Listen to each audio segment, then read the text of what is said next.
नमस्कार। आज हम डिस्कस करेंगे हिमाचल प्रदेश जीके के इंपॉर्टेंट क्वेश्चन। देखिए, हिमाचल प्रदेश जीके के इंपॉर्टेंट क्वेश्चन डिस्कस किए जाएंगे। ये महारिवीजन का पार्ट है और महारिवीजन में जो है हम अच्छे से जो है क्वेश्चंस को समझते हैं। 20 क्वेश्चन डिस्कस करते हैं। हर एक क्वेश्चन से कम 5 फैक्ट जानने की कोशिश करते हैं ताकि हमारा 100 से ज़्यादा क्वेश्चन जो है वो कवर हो सके। तो क्वेश्चन नंबर 1 से भी डिस्कशन को स्टार्ट करते हैं।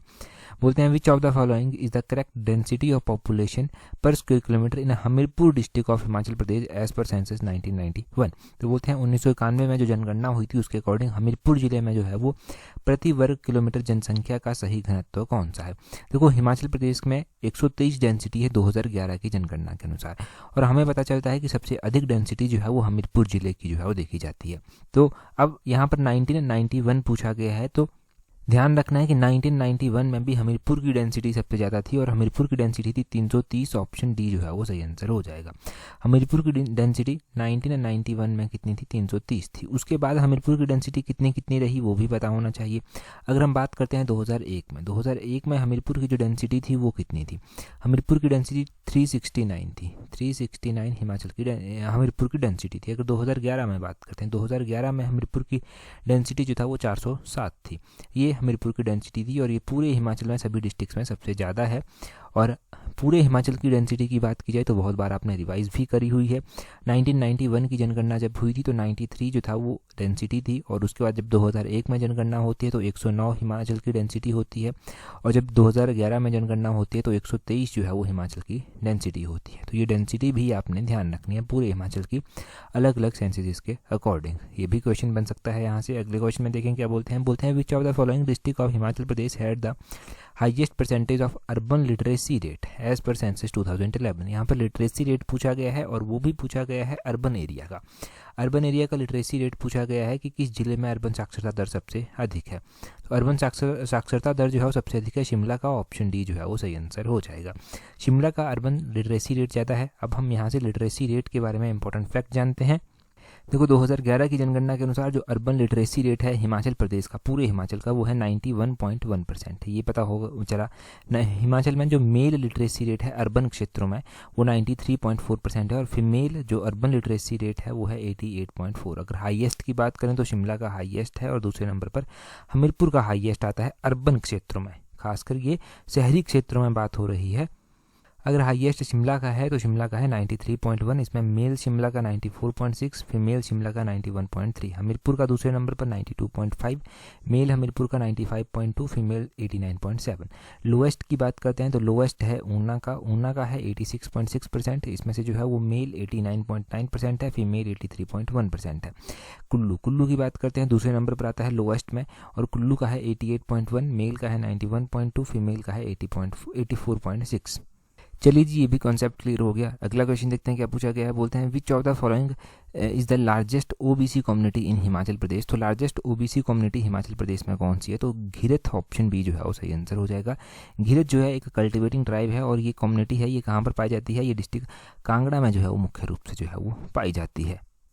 यहाँ से जो ज़्यादा फैक्ट निकलेंगे नहीं, इतना यहाँ से ध्यान रखेंगे। अगला क्वेश्चन देखिए क्या बोलते हैं identify the correct number of sub division in Himachal Pradesh up to 31 मार्च 2022। 31 मार्च 2022 तक आपको correct number of sub division बतानी है हिमाचल प्रदेश में कितनी है। ये ध्यान रखना है कि कौन से ईयर का पूछा गया है। तो ये यहाँ पर स्पेसिफिक रूप से 31 मार्च 2022 तक का पूछा गया है।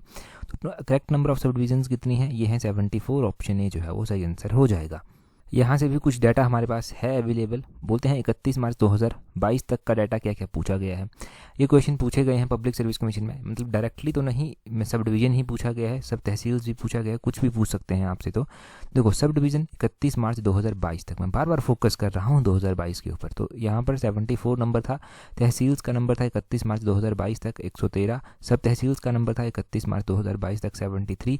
ब्लॉक्स का नंबर था 31 मार्च 2022 तक 88। और अगर हम 2011 की जनगणना के ऊपर चले जाते हैं तो टोटल नंबर ऑफ जो इनहेबिटेड विलेजेस आते हैं वो 17,882 आते हैं। Total number of uninhabited villages जो आते हैं 2011 की जनगणना के अनुसार वो 2,808 आते हैं।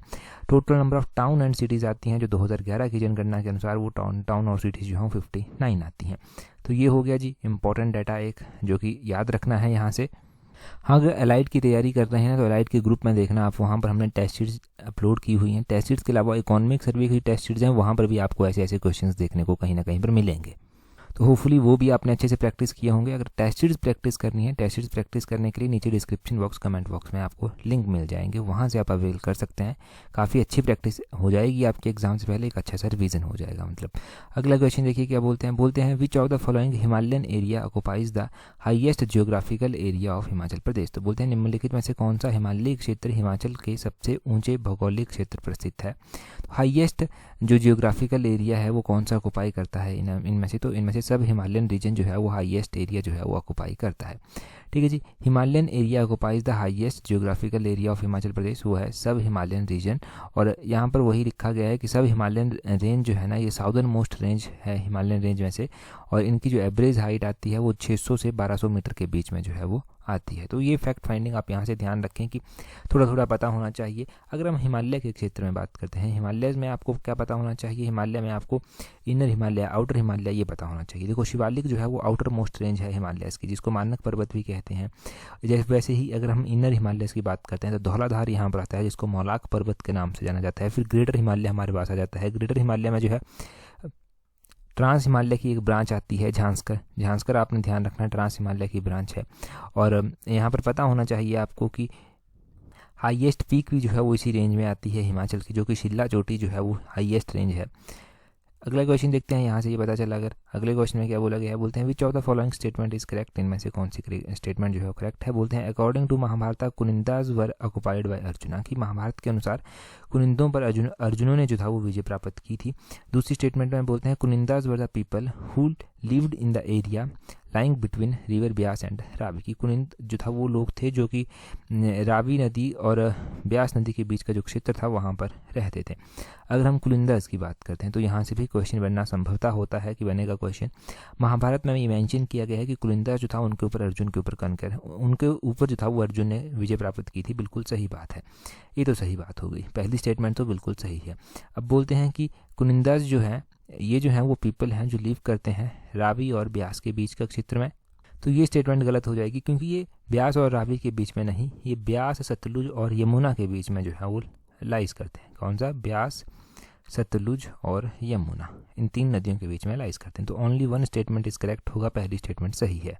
अगर हम मॉडर्न टाइम में देखेंगे तो कुनिंदास को जो है हम कनैत के रूप में जो है आइडेंटिफाई करते हैं, कनैत्स के रूप में ये आइडेंटिफाई जो है वो किए जाते हैं। यहाँ पर क्या लिखा गया है, यहाँ पर वही बात लिखी गई है जो मैंने आपको बताई कि ये ब्यास, यमुना और सतलुज के बीच में लाई करते हैं, जो कि शिमला, सिरमौर और मुख्य रूप से अम्बाला और सहारनपुर के क्षेत्रों के बीच में पड़ते हैं। कुनिंदास को मॉडर्न टाइम में कनैत के रूप में आइडेंटिफाई किया जाता है। अगले क्वेश्चन में देखें क्या बोलते हैं which of the following is not correctly matched. इनमें से कुछ एक हमारे पास टाइप दिए गए हैं, चाहे वो मैरिज के टाइप हैं। बोलते हैं इनमें से कौन सा करेक्टली मैच नहीं है।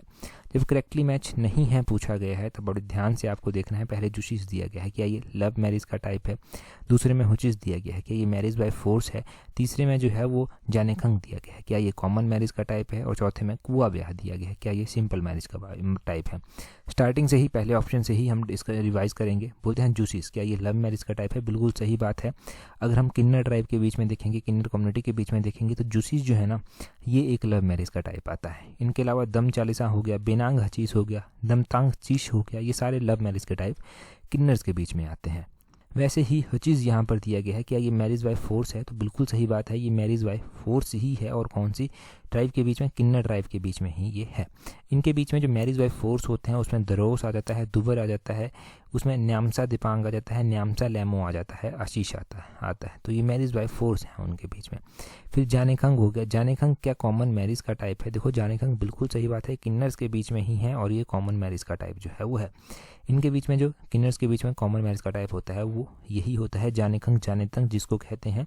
अब तीन ऑप्शंस तो हमारे पास बिल्कुल सही मैच दिए गए हैं। अब चौथी ऑप्शन बचती है कुआ ब्याह। कुआ ब्याह जो है क्या है? सिंपल मैरिज का टाइप है। देखो कुआ ब्याह जो है ना स्वांगला ट्राइब के बीच में जो है वो प्रचलित है। और ये मॉडर्न टाइम में हम देखेंगे तो ये सिंपल मैरिज नहीं है, तो ये नॉट करेक्टली मैच्ड होगा। अब कुआ ब्याह किस तरह का ब्याह है? ये मैरिज बाय कैप्चर है। कैप्चर कर लिया जाता है, यहाँ पर क्या पूरी बात होती है। यहाँ पर ऐसे होता है कि लड़का लड़की को जो है वो फोर्सफुली जो है वो कैप्चर कर लेता है with the help of his friend, अपने दोस्तों की सहायता से, अपने दोस्त की सहायता से जो है वो ये करता है। यहाँ पर वही लिखा गया है, मैरिज एंड डाइवोर्स अमंग किन्नर्स। तो जैसे कि दमसान चलीस हो गया, दमतांग हसीश हो गया, बिनांग हचीस हो गया, जोशीश हो गया, ये लव मैरिज का टाइम है। दरोज दुवर न्यामसा लेमो न्यामसा दिपांग आशीष हचीस, ये मैरिज बाय फोर्स है। जाने खंग जाने तंग कॉमन मैरिज का टाइप है। न्योतांग मेरांग जो है वो एक फॉर्म है मैरिज का, इसमें जो है वो क्या होता है, दो लोग जाते हैं और मैरिज हो जाती है क्योंकि फाइनेंशियल कंडीशन जो है वो अच्छी नहीं होती। तो ये आपको मैरिज के टाइप जो है वो पता चल गए, यहाँ पर ये भी रिवीजन आपका हो गया। अगला क्वेश्चन देखते हैं हमारे पास क्या बोलते हैं। यहाँ पर सॉन्ग क्लास के बीच में वैसे मैरिज के टाइप दिए गए हैं, चलो एक बार रिवाइज कर लेते हैं, अच्छे से रिवीजन भी हो जाएगा। फिर बोलते हैं रुश्ता ते ब्याह मैरिज बाय अलॉटमेंट है, जहाँ पर लड़का लड़की जो है वो एक दूसरे के प्यार में होते हैं और मैरिज कर लेते हैं। और कुआ ब्याह होते हैं, कुआ ब्याह में मैरिज बाय कैप्चर होता है। फिर मजमी ब्याह होता है, यहाँ पर लड़का अपने सिस्टर को भेजता है क्योंकि वो मैरिज के जो खर्चे होते हैं उनको जो है वो बियर नहीं कर सकता, इसलिए वो अपने सिस्टर को भेजता है, तो वो मजमी ब्याह कहलाता है। अगले क्वेश्चन में बोलते हैं how many medals won by Himachal Pradesh in Khelo India youth games. तो बोलते हैं कि खेलो इंडिया यूथ गेम्स जो 2024 की हुई, इसमें हिमाचल प्रदेश के द्वारा कितने मेडल जो था वो जीते गए। अब देखो खेलो इंडिया यूथ गेम्स की बात हो रही है तो इम्पोर्टेंट है, पूरे हिमाचल के मेडल पूछे गए हैं कि हिमाचल के द्वारा कितने मेडल यहाँ पर जीते गए। तो हिमाचल के द्वारा यहाँ पर 14 मेडल जीते गए थे, ऑप्शन बी जो है वो सही आंसर हो जाएगा। अच्छा, हिमाचल के द्वारा 14 मेडल जीते गए थे। हम खेलो इंडिया यूथ गेम्स के बारे में जाते हैं। खेलो इंडिया यूथ गेम्स जो है ये इंपॉर्टेंट है, कहाँ पर हुई थी ये गेम्स, तो आपने ध्यान रखना है तमिलनाडु के द्वारा इनको होस्ट किया गया था। और यहाँ पर जो टॉप में स्टेट रहा वो रहा महाराष्ट्र स्टेट। सबसे पहले महाराष्ट्र का नंबर आया, 158 मेडल उसने जीते।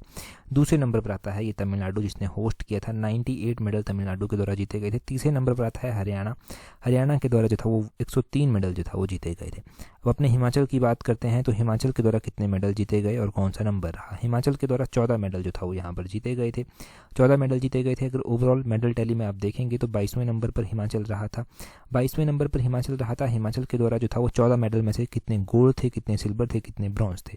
तो एक गोल्ड मेडल था, 5 सिल्वर मेडल थे, 8 जो था वो ब्रॉन्ज मेडल थे। ये ध्यान रखना है, एक गोल्ड था, 5 सिल्वर थे, 8 ब्रॉन्ज थे। तो ये हिमाचल की मेडल टैली आपको खेलो इंडिया यूथ गेम्स में पता चल गई। अगले क्वेश्चन में बोलते हैं about what percentage of total population of Himachal Pradesh Sikh population constitute. तो बोलते हैं कि हिमाचल की टोटल पॉपुलेशन में जो है वो 2011 की जनगणना के अनुसार पूछा गया है एब्सोल्युटली। बोलते हैं कि सिख पॉपुलेशन जो है वो कितना कॉन्स्टिट्यूट करती है। अगर हम सिख पॉपुलेशन की बात करते हैं कि कितना कॉन्स्टिट्यूट करते हैं, तो ये 1.16% जो है वो कॉन्स्टिट्यूट करते हैं। और सबसे ज़्यादा सिख पॉपुलेशन कहाँ पर है, तो वो ऊना में सबसे ज़्यादा सिख पॉपुलेशन देखने को मिलेगी। अगर सिंपल टर्म में पूछ लिया गया कि सिख पॉपुलेशन हिमाचल में कितनी है, देखो हिमाचल की जो पूरी पॉपुलेशन है वो है 68,64,602। इसमें से जो सिख पॉपुलेशन है वो कितनी है, वो है 79,896। ये सिख पॉपुलेशन है और ये पूरी पॉपुलेशन का 1.6% जो है वो कॉन्स्टिट्यूट करती है। ठीक है जी, ये पता चला आपको यहाँ से सिख पॉपुलेशन के बारे में। सबसे हाईएस्ट सिख पॉपुलेशन जो है वो ऊना में देखने को मिल जाएगी, लोवेस्ट सिख पॉपुलेशन जो है लाहौल स्पीति में देखने को मिल जाएगी। अगला क्वेश्चन देखते हैं हमारे पास क्या पूछा गया है नेक्स्ट क्वेश्चन में। नेक्स्ट क्वेश्चन में बोलते हैं अंडर मुख्यमंत्री शगुन योजना how much marriage grant provided. तो बोलते हैं मुख्यमंत्री शगुन योजना के तहत कितनी विवाह अनुदान राशि जो है वो दी जाती है, तो इसमें 31,000 रुपया दिया जाता है, ऑप्शन बी सही आंसर हो जाएगा। यहाँ पर वही लिखा गया है कि ये योजना चलाई गई है, ये जो योजना है इम्प्लीमेंट की गई है 1 अप्रैल 2021 से 1 अप्रैल 2021 से इम्प्लीमेंटेड है ये योजना। और इस योजना के तहत 31,000 रुपया जो है प्रोवाइड करवाया जाता है किसको, लड़कियां जो कि बीपीएल फैमिली से बिलोंग करती हैं उनको ये राशि जो है वो दी जाती है। क्वेश्चन स्टेटमेंट में भी बन सकता है कि पहला बन जाएगा कि कब इसको इम्प्लीमेंट किया गया था, तो 1 अप्रैल 2021 को इम्प्लीमेंट किया गया था। दूसरा बन जाएगा कितनी ग्रांट दी जाती है, आप बोल देंगे 31,000। तीसरा बन जाएगा कि क्या बीपीएल फैमिलीज की होती हैं या फिर सभी को होता है, नहीं सिर्फ बीपीएल फैमिली को ही ये होता है। चौथी स्टेटमेंट जो बनेगी वो सबसे इंपॉर्टेंट और कंफ्यूजिंग होगी कि अगर कोई लड़की दूसरे स्टेट में जाकर शादी करती है तो उसको भी ये पैसा मिलेगा, उसको भी ये ग्रांट मिलेगी। तो देखो grant is also admissible if boy marrying the girl belonging to other state. अगर लड़का जो है वो उस लड़की के साथ शादी करता है जो दूसरे स्टेट से है तब भी ये एडमिसिबल होगी। तो ये ध्यान रखना कि grant also admissible if boy marrying the girl belong to other state, तब भी ये एडमिसिबल है। अगला क्वेश्चन देखिए क्या बोलते हैं who was the second governor of Himachal Pradesh after S Chakravarti. तो देखो हिमाचल प्रदेश के जो पहले गवर्नर बने थे वो श्री एस चक्रवर्ती बने थे और ये 1971 में बने थे। 1971 से लेकर 1977 तक ये रहे थे। अब बोलते हैं दूसरे गवर्नर हिमाचल के कौन थे। दूसरे गवर्नर हिमाचल प्रदेश के थे श्री अमीनुद्दीन खान। श्री अमीनुद्दीन अहमद खान ऑप्शन है इनका पूरा नाम है। ये जो था वो हिमाचल प्रदेश के दूसरे गवर्नर थे। कब से लेकर कब तक रहे थे, ये 1977 में बन गए थे। 1977 में बने थे, 1981 तक जो था ये रहे थे। जो हिमाचल के तीसरे गवर्नर बने थे वो आलोकनाथ बनर्जी बने थे। 1981 में बने थे, 1983 तक रहे थे। चौथे नंबर के गवर्नर जो बने थे हिमाचल के वो बने थे होकेशे शिमा। होकेशे शिमा 1983 से 1986 तक रहे थे। और आपने ध्यान रखना है कि हिमाचल प्रदेश की जो पहली महिला गवर्नर बनी थी वो कौन बनी थी। देखो हिमाचल प्रदेश की जो पहली महिला गवर्नर बनी थी उनका नाम भी जो है वो इम्पोर्टेंट है, तो उनका नाम ध्यान रखना है, श्रीमती शीला कौल बनी थी। शीला कौल जो था वो 1995 में बनी थी, 1995 में बनी थी, 1996 तक ये रही थी। तो ये गवर्नर्स के बारे में आपने इंपॉर्टेंट डाटा जान लिया। अगले क्वेश्चन में बोलते हैं according to 2011 census which state of Himachal Pradesh has lower literacy rate than Himachal Pradesh. तो बोलते हैं कि 2011 की जनगणना के अनुसार किस राज्य की साक्षरता दर हिमाचल से कम है। तो महाराष्ट्र की साक्षरता दर हिमाचल से कम है। महाराष्ट्र स्टेट आपने ध्यान रखना है। यहाँ पर तो हम पहले साक्षरता के बारे में जान लेते हैं। अलग अलग स्टेट्स जो ऑप्शन में दिए गए हैं उनकी साक्षरता दर कितनी है। देखिए यहाँ पर जो है वो क्या दिया गया है, सबसे पहले त्रिपुरा जो है वो दिया गया है। त्रिपुरा की साक्षरता दर जो है वो कितनी है पहले हम वो जानेंगे। त्रिपुरा की साक्षरता दर है 87.2%। यहाँ पर मैं लिख भी देता हूँ साथ साथ में, 87.2% जो है वो त्रिपुरा की साक्षरता दर है एज पर 2011 सेंसस। दूसरा दिया गया है यहाँ पर चंडीगढ़। चंडीगढ़ की जो साक्षरता दर है वो कितनी है, चंडीगढ़ की जो साक्षरता दर है वो है 70.3 यहाँ की साक्षरता दर है एज पर 2011 सेंसस। और उसके बाद दिया गया है यहाँ पर महाराष्ट्र। तो महाराष्ट्र की साक्षरता दर कितनी है, वो है 82.3%। ये आपने ध्यान रखना है, महाराष्ट्र की कितनी है, 82.3% है। चौथा यहाँ पर मिजोरम दिया गया है। तो मिजोरम की साक्षरता दर जो है वो कितनी है, मिजोरम की साक्षरता दर जो है वो 91.3% है। ये पता चला आपको। अब क्वेश्चन में बोला गया था 2011 की जनगणना के अनुसार किस राज्य की साक्षरता दर हिमाचल से कम है। यहाँ पर चंडीगढ़ रह जाता है। तो चंडीगढ़ की साक्षरता दर आपने ध्यान रखनी है, कितनी है, 86 है। मैंने गलत बता दिया था, 86 यहाँ की साक्षरता दर है। तो जो लोअर लिटरेसी रेट है वो है महाराष्ट्र का 82.3। हिमाचल का जो लिटरेसी रेट है 82.80% है। 82.80% है। इसमें से मेल लिटरेसी रेट 89.5 है, फीमेल लिटरेसी रेट 75.9 है। ये पता चला आपको हिमाचल के बारे में। और बाकी स्टेट्स की ध्यान रखना, चंडीगढ़ स्पेसिफिक रूप से ध्यान रखना। मैंने चंडीगढ़ की पहले गलत बता दी थी, वो चंडीगढ़ की नहीं थी, वो छत्तीसगढ़ की थी। छत्तीसगढ़ की आपने ध्यान रखना है। छत्तीसगढ़ की जो लिटरेसी रेट है वो है 70.3। छत्तीसगढ़ की काफ़ी कम लिटरेसी रेट है, 70.3 यहाँ की लिटरेसी रेट है। अगला क्वेश्चन देखिए क्या बोलते हैं। नेक्स्ट क्वेश्चन में बोलते हैं according to 2011 census which state of Himachal Pradesh has population density less than Himachal Pradesh. तो हिमाचल की बोलते हैं कि 2011 की जनगणना के अनुसार किस राज्य का जनसंख्या घनत्व हिमाचल से कम है। पहले तो आपको पता होना चाहिए कि हिमाचल की जो डेंसिटी ऑफ पॉपुलेशन है वो कितनी है। हिमाचल की जो डेंसिटी ऑफ पॉपुलेशन है वो है 123। अब हिमाचल से कम बताना है। यहाँ पर मणिपुर दिया गया है। मणिपुर की जो पॉपुलेशन डेंसिटी है वो कितनी है। तो मणिपुर की आपने ध्यान रखना है 115 है, 115 मणिपुर की है। दूसरा यहाँ पर मेघालय दिया गया है। मेघालय की कितनी है, 132 जो है वो मेघालय की है। और उसके बाद नागालैंड यहाँ पर दिया गया है। तो नागालैंड की कितनी है, 119 जो है वो नागालैंड की है, 119 है। सिक्किम यहाँ पर दिया गया है। तो सिक्किम की कितनी है, सिक्किम की है 86 सिक्किम की है। तो यहाँ पर सबसे हिमाचल से कम किस किस की है, मणिपुर, नागालैंड और सिक्किम की। तो यहाँ पर जो है वो पहला, तीसरा, चौथा हो जाएगा। ऑप्शन में नहीं दिया गया है परंतु पहला, तीसरा, चौथा ध्यान रखना। पहला भी होगा यहाँ पर, पहला, तीसरा, चौथा, इस तरह से ये सही हो जाएगा। अगला क्वेश्चन देखिए, बोलते हैं how much stipend provided under Vishesh Mahila Utthan योजना। इस विशेष महिला उत्थान योजना के तहत कितना वजीफा दिया जाता है, स्टाइपेंड जो है वो कितना दिया जाता है। तो 3000 पर मंथ का स्टाइपेंड दिया जाता है।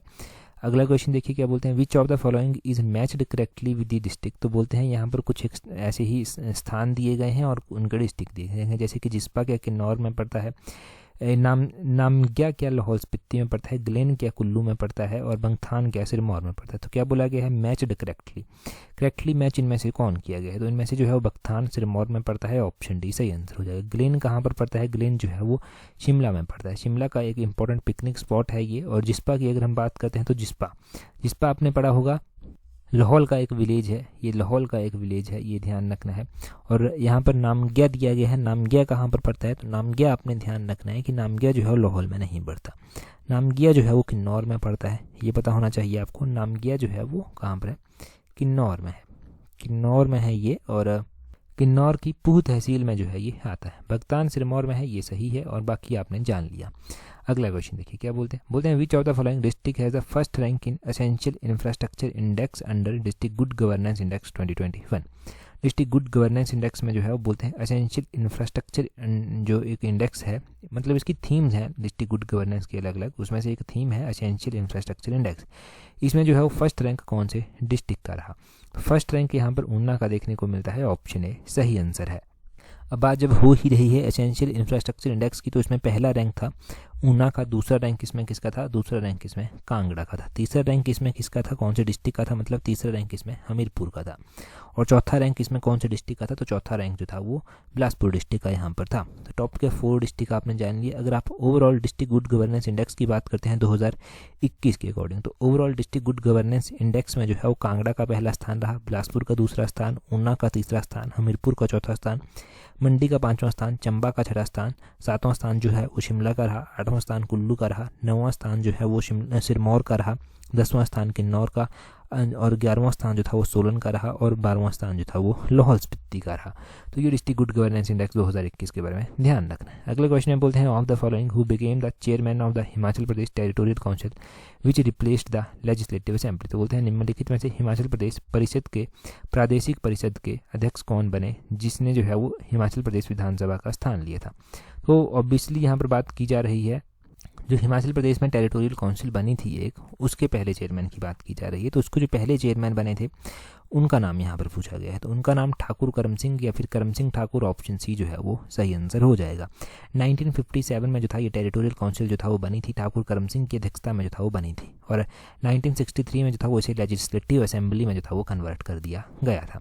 ठीक है जी, फिर लेजिस्लेटिव असेंबली के इलेक्शन यहाँ पर होते हैं। अगले क्वेश्चन में बोलते हैं in which tehsil of Sirmaur is the headquarters of Mahasu Devta. तो महासू देवता का हेडक्वार्टर सिरमौर की किस तहसील में है, ये रेणुका तहसील में है। शायद ये क्वेश्चन किसी एग्जाम में पूछा गया है, तब हमने यहाँ पर डिस्कस किया। रेणुका देखो, वैसे तो अगर हम बात करते हैं रेणुका में जो है रेणुका लेक जो है वो पड़ती है, तो रेणुका लेक के बारे में क्वेश्चन पूछ जाते हैं। ये जो है वो हिमाचल प्रदेश की जो है वो सबसे बड़ी जो है वो नेचुरल झील जो है वो आती है, बिगेस्ट नेचुरल झील है, और रेणुका हाइड्रो इलेक्ट्रिक प्रोजेक्ट भी है। तो रेणुका हाइड्रो इलेक्ट्रिक प्रोजेक्ट कितने मेगावाट का प्रोजेक्ट है वो आप कमेंट करके जो है वो जल्दी से बताएंगे।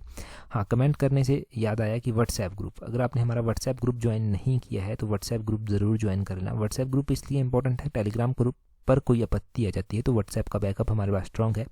काफ़ी लोग जुड़ चुके हैं, 3-4 हज़ार के करीब होने वाले हैं वहाँ पर, तो आप भी जुड़ जाना, 3-4 हज़ार के करीब, तो आप भी वहाँ पर जुड़ जाना।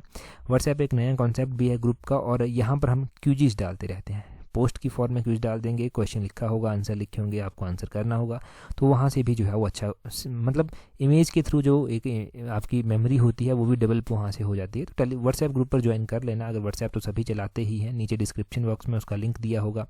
टेलीग्राम पर अगर आप हमारे जाएंगे तो वहाँ पर भी लिंक मिल जाएगा उसका। अगले क्वेश्चन में देखिए, बोलते हैं in which district of Himachal Pradesh Saketi lake. तो साकेती लेक जो है वो बोलते हैं कौन से डिस्ट्रिक्ट में पड़ती है, सिरमौर डिस्ट्रिक्ट में जो है ये साकेती लेक पड़ती है। शिवालिक जो फॉसिल पार्क यहाँ पर है उसके समीप जो है ये पड़ती है, मार्कंडेय रिवर के नज़दीक पड़ती है, इस तरह से भी आप बोल सकते हैं। अगर हम बात करते हैं हिमाचल की इंपॉर्टेंट लेक्स की, तो यहाँ पर मंडी दिया गया है, तो मंडी की ही इंपॉर्टेंट लेक्स रिवाइज करते हैं। जैसे कि मंडी में जो है वो पराशर लेक और रिवाल्सर लेक सबसे आसान है, वो पड़ती है। मंडी में पंडोह लेक भी आसान है, वो पड़ती है। मंडी में सुखसार झील पड़ती है, कलासर झील पड़ती है, कुंतभ्योग झील पड़ती है, कुमारवाह झील जो है वो मंडी में पड़ती है। चंबा ऑप्शन में दिया गया है।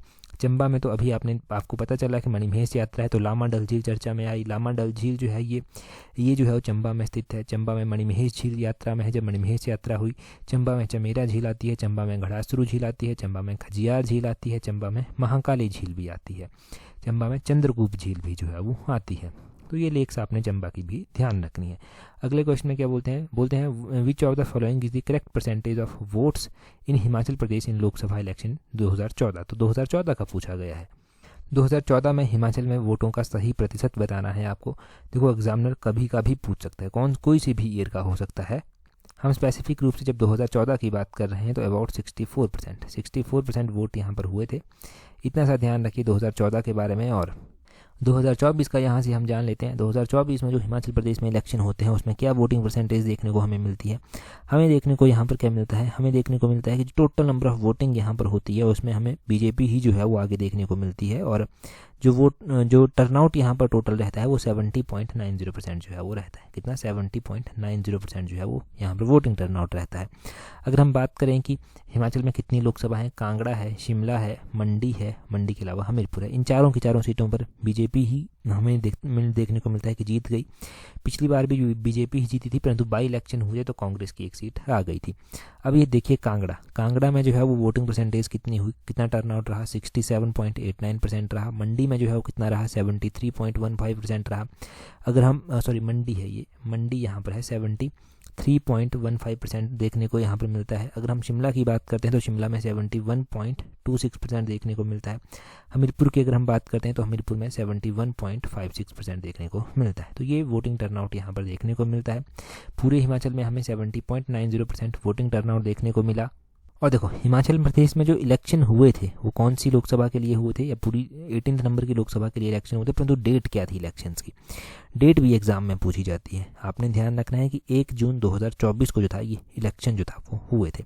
कब हुए थे? 1 जून 2024 को ये इलेक्शन हुए थे। इससे पहले जब 2019 में इलेक्शन हुए थे, 2019 में तो इलेक्शन हुए थे लोकसभा के, तो 2019 में क्या टर्नआउट देखने को मिला था? 2019 में 72.42% टर्नआउट जो था वो वोटिंग का हमें देखने को मिला था। कितना? 72.42%। और उससे पहले जब हुए थे ना, उससे पहले जब 2014 में हुए थे तो 2014 में 64.45% टर्नआउट हमें देखने को मिला था। 64.45 यहाँ पर अप्रॉक्सीमेटली 64% हमने लिखा है, एग्जैक्टली था 64.45%। तो ये आपने अलग अलग डाटा यहाँ से ध्यान रखना है। ऑब्वियसली जब आप तैयारी कर रहे हैं तो आपको पता ही होगा कि कहाँ से कितने सदस्य जीत कर आए हैं, तो वो कौन कौन से सदस्य हैं। 4 लोकसभा के सदस्यों के नाम जल्दी से कमेंट करके बता दीजिए। चलिए जी क्वेश्चन देखिए, क्वेश्चन क्या है अगले क्वेश्चन में बोलते हैं how much financial help is being given for the intercaste marriage. अगर इंटरकास्ट मैरिज कोई करता है तो उसको कितनी आर्थिक सहायता जो है वो दी जाती है। 4 ऑप्शंस आपके पास दिए गए हैं, अभी आप कमेंट करके बताएंगे। एक बार नहीं, बहुत बार ये क्वेश्चन हमने पढ़ा है, तो अभी आप कमेंट करके जल्दी से बता दीजिए, आपका भी रिवीजन जो है वो यहाँ से हो जाएगा। और टेलीग्राम पर अगर अभी तक हमें ज्वाइन नहीं किया तो टेलीग्राम पर ज्वाइन करने के लिए अपने टेलीग्राम से @tolexam31 सर्च करना, आपको हमारा टेलीग्राम चैनल मिल जाएगा। टेलीग्राम पर ही आपको व्हाट्सएप का लिंक भी मिल जाएगा, व्हाट्सएप का लिंक वीडियो को डिस्क्रिप्शन में भी मिल जाएगा, वहाँ पर ज्वाइन कर लेना। That's all, thank you very much for watching and listening very patiently.